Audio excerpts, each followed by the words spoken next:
bien moi, j'ai été engagé au tout départ de la revue de Lille comme habilleur, mais vraiment au tout début de la revue, quoi.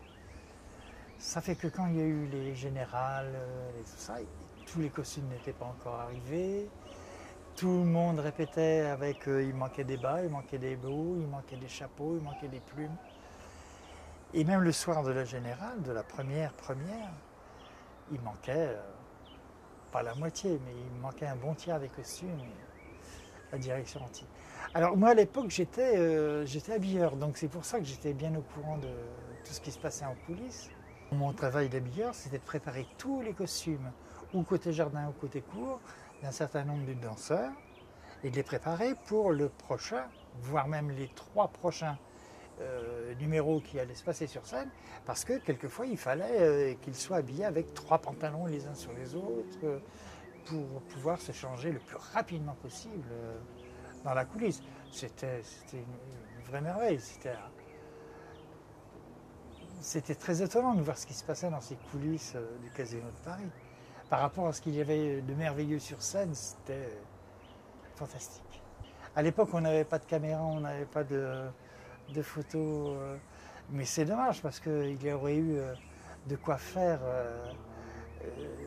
des kilomètres de souvenirs dans ces coulisses du Casino de Paris, qu'à l'époque, on fêtait ses 80 ans, donc quand même un vieux music hall. Le contraste entre la féerie sur scène et ce qui se passait dans les coulisses, c'était fantastique. Fantastique, ouais. Ah, tout de suite, ça a été dès le départ, hein, entre que ce soit danseurs, danseuses, machinistes, habilleurs, il y a toujours eu, il y a tout de suite eu, mais vraiment, véritablement, tout de suite, euh, une espèce d'amitié, mais entre tout le monde, hein, les cintriers, euh, la chef costumière, il faudrait 1 heure pour en parler, et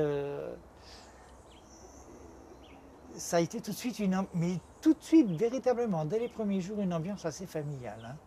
Entre tout le monde, hein, il n'y avait aucune animosité, ni entre danseurs, ni entre accessoiristes, ni entre habilleurs, ni c'était vraiment une ambiance très familiale, très familiale.